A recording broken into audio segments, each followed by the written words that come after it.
Hi, my name is Darren Joseph, Tax. I'm talking to you from Panama, where I'm just spending a few hours after having spent 2 weeks in Uruguay and in Paraguay.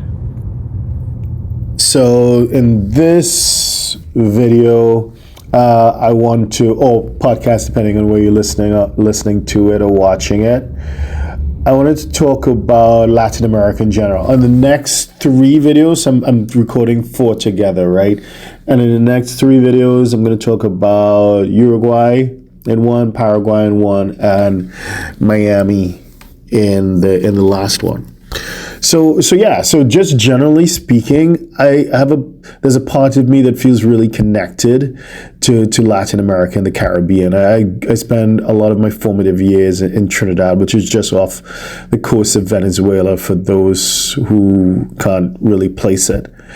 I'm comfortable speaking Spanish. It's not perfect, but I can get by. I spent some time working in Mexico City. I've traveled up and down the continent, so I feel pretty comfortable.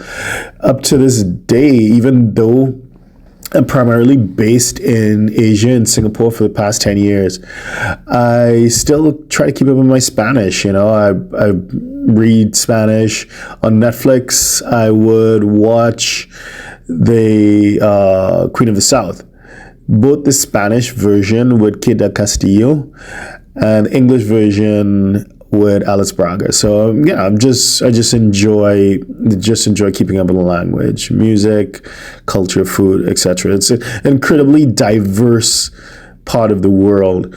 Is switching to taxes, which is, I guess, our sweet spot.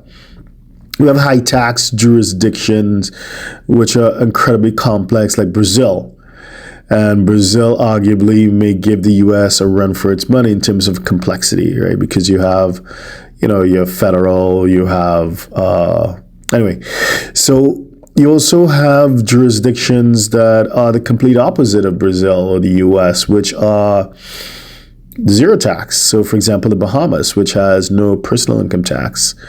Then you have quasi-territorial tax jurisdictions like Panama, where I'm right now, and Uruguay. Why I say quasi-territorial? Because under some circumstances, foreign income is taxable.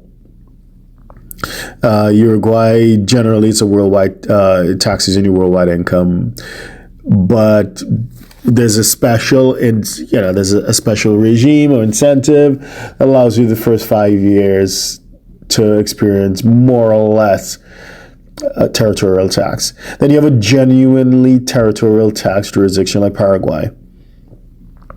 So the question is really, well, why not be based in Latin America? This is a conversation that I have with many of my clients. Are location independent. They have businesses, they have investments, and it allows them the freedom of living anywhere they want to be. So they're not tied to any particular jurisdiction, and it's with them in mind that I thought I'll share some of these thoughts.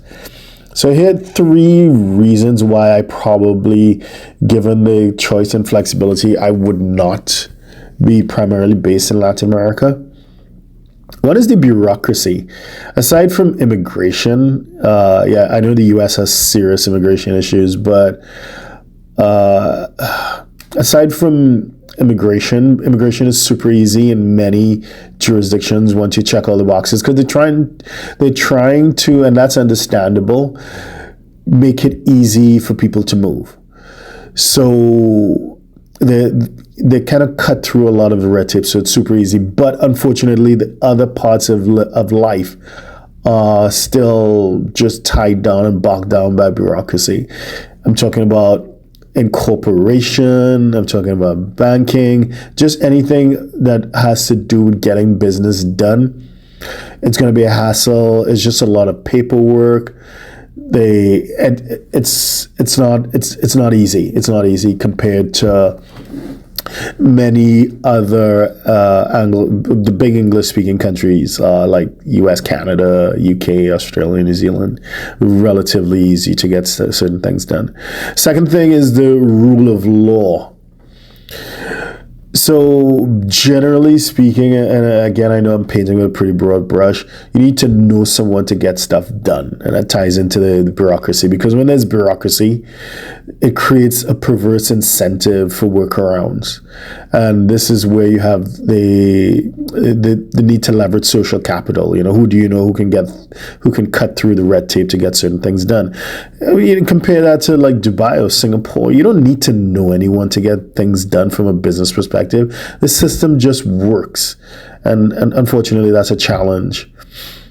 The system does not work, and depending on your influence and depending on how you're connected, you can get away with certain things and you can circumvent certain things. So it's not a level playing field. And then thirdly, which it's a factor that I've discussed in another video, it would be safety. And perhaps as an extension of number two, the idea of the rule of law. So I know people say, yeah, I guess there's crime everywhere, but the level of violence, unfortunately, in Latin America and the Caribbean, it is disturbing. When you look at the crime rates per capita, and you compare it, and you look at the scales, and it's nuts. But for many people, there's no choice. This is where they need to be.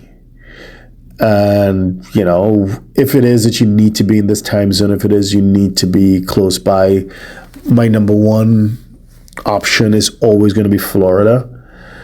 Otherwise, you're looking at one of the enclaves. In the Americas, it's all about enclaves. It's all about finding yourself within the right bubble, within the right gated community, where you can isolate and insulate yourself. Every island, every territory has its enclave where money can buy protection from the failures of the state.